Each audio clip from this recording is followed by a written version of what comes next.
키란 바바라고 인도의 이제 깨달은 스승의 말씀인데요. 좀 적나라한 말씀입니다. 이 말씀을 좀 해드리도록 하겠습니다.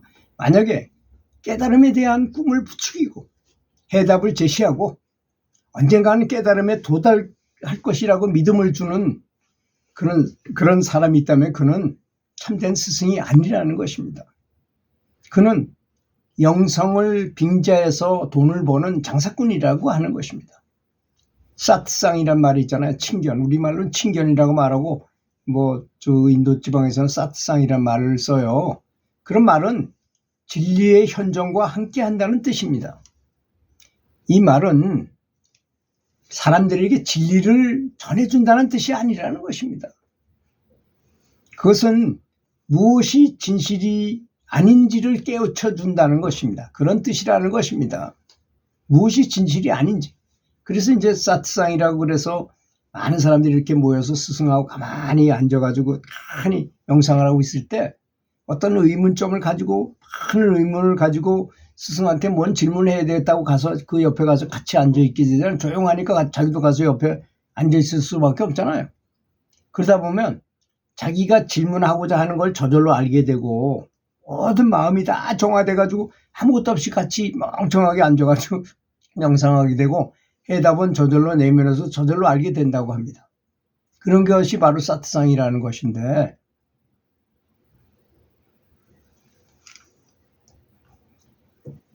그대가 진리라고 믿는 것은 어디선가 다른 사람들로부터 주워 들은 것에 불과하다는 것입니다. 진짜 진리라고 하는 것이 무엇인지도 우리는 잘 몰라요, 사실.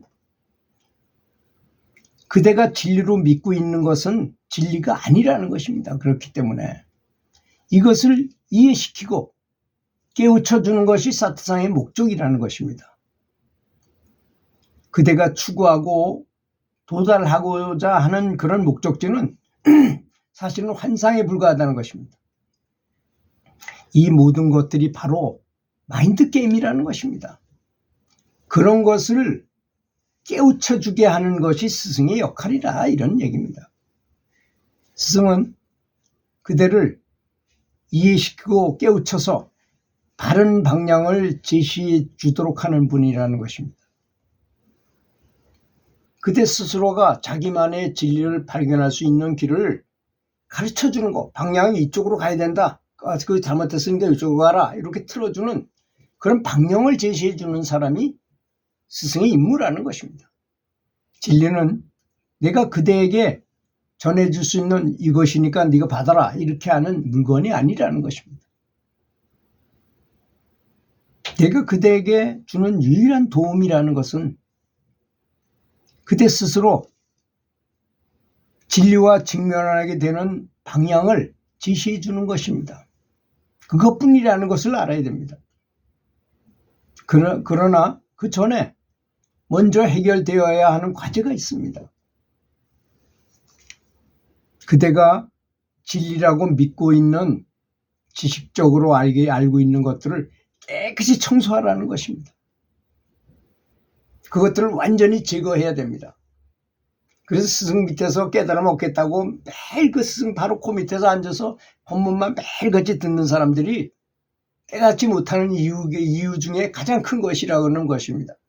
이 키란 바바라는 분도 오쇼 라제니시 밑에서 14년 동안이나 코앞에 앉아가지고 법문을 듣고 스승이 시키는 대로 별짓을 다 했다는 것입니다.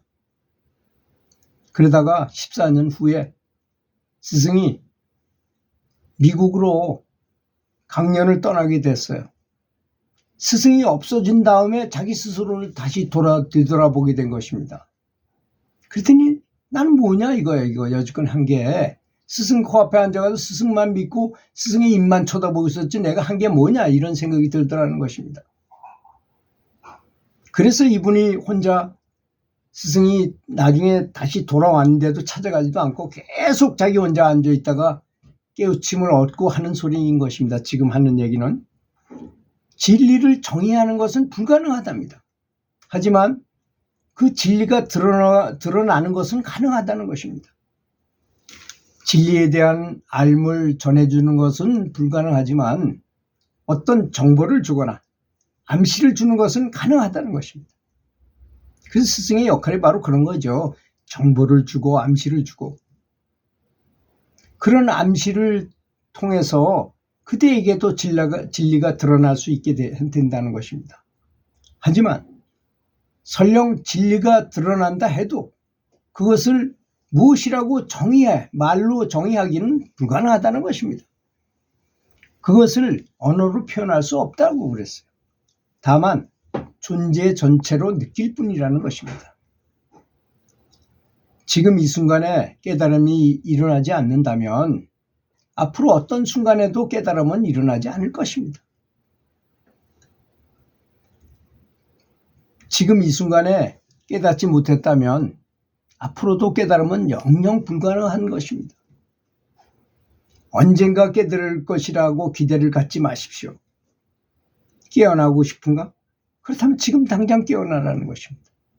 이해를 원하는가? 그러면 지금 이 순간에 이해하라는 것입니다.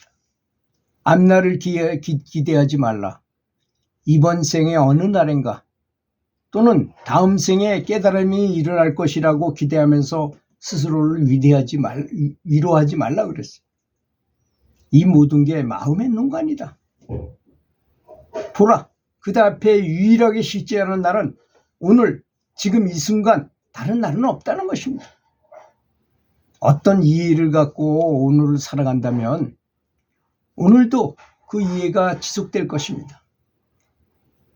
오늘 행복한 사람들, 지금 이 순간에 행복해지는 법을 아는 사람들은 내일 또 행복할 것입니다. 매 순간 이런 일이 일어납니다. 그러나 마음은 미래의 경험을 원합니다. 이것이 문제인 것입니다. 그대가 바라는 것은 경험의 대상이 아닙니다. 그대 자신이 그것입니다. 그것은 그대의 본연의 상태입니다. 그러므로 경험의 대상이 될 수 없다는 것입니다. 그것은 스스로 자신을 드러낼 뿐입니다. 넘치는 기쁨과 춤, 노래를 통해 저절로 드러나는 게 그것입니다.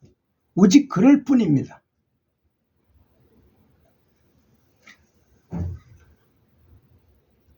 그대는 이 삶이 빚어낸 독창적인 존재라는 것을 이해하십시오. 그대에게 잘못된 점은 아무것도 없습니다.